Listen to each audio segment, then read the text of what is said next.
New guidelines on opioids for pain relief, what you need to know.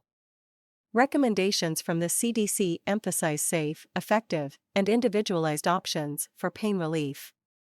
6 years ago, the Centers for Disease Control and Prevention, CDC, created guidelines for prescribing opioids to help reduce the staggering number of lives lost from overdoses, a goal that unfortunately remains out of reach. As an unintended consequence, some people who were taking these medicines had trouble getting them prescribed, or getting a dosage sufficient to reduce their level of pain or avoid uncomfortable withdrawal symptoms. Now, newly revised opioid guidelines from the CDC aim to reduce unnecessary barriers and build on best practices for prescribing and using opioids for pain. If you need relief for a chronic condition that causes you significant pain, such as disabling back problems, neuropathy pain, fibromyalgia, or osteoarthritis, here are several important takeaways from the guidelines. Are best practices for opioid use in the new guidelines? Yes. Many of these practices were carried forward from the 2016 guidelines. A few key recommendations are: other strategies for pain relief should always be tried first before opioids are prescribed. Opioids should not be first-line pain medicines. Anyone prescribing opioids, such as oxycodone, hydrocodone, and hydromorphone, has a duty to carefully explain the possible benefits and risks, including the risk for addiction and overdose.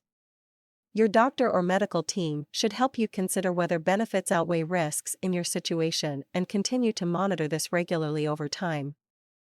You should also discuss how to discontinue opioids if risks begin to outweigh benefits, or if these medicines don't improve your ability to carry out your daily activities. Though useful for some people, opioids are highly addictive. So are medicines known as benzodiazepines, such as lorazepam, diazepam, and alprazolam, which are used for anxiety. If combined with opioids, benzodiazepines make the risk of overdose even higher. Whenever possible, opioids and benzodiazepines should not be prescribed together. Are opioids the best solution for many types of pain? Frequently, the answer is no. Non-opioid pain medicines, such as ibuprofen, acetaminophen, naproxen, or topical pain relievers applied to skin, and non-drug therapies are preferred for pain that lasts up to 1 month, acute pain. They're also preferred for pain lasting 1 to 3 months, subacute pain, or longer than 3 months, chronic pain.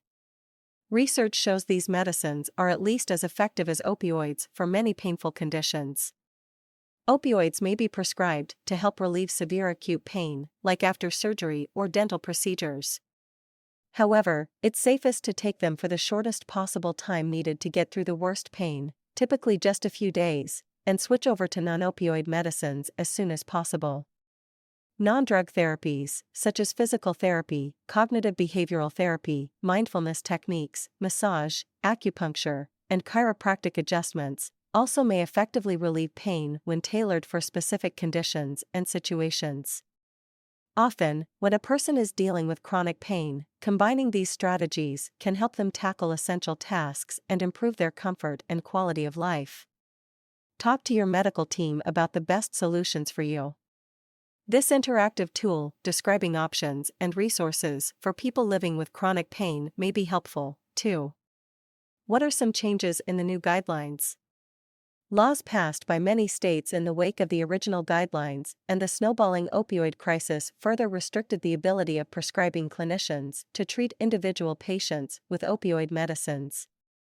For example, helping people taper from a higher dose of opioids to a lower one is the right choice from a health perspective for many, but not for everyone.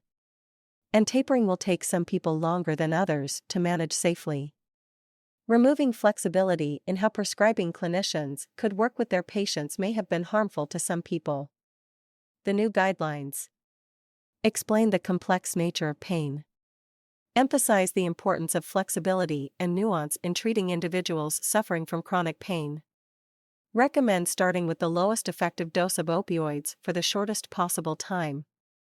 Risk for addiction and other side effects rises as dosage becomes higher and with the length of time opioid medicine is taken. It's important to avoid diminishing returns in the balance of benefit and risk. Allow clinicians and patients to judge what treatment is best, rather than setting strict limits on dosage.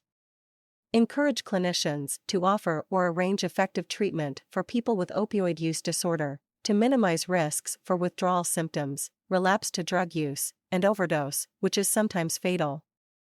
It's important to note that the new guidelines for opioids are not intended for pain related to cancer, pain crises in sickle cell disease, palliative care, or end-of-life care, because less restrictive use of opioids may be appropriate in such cases.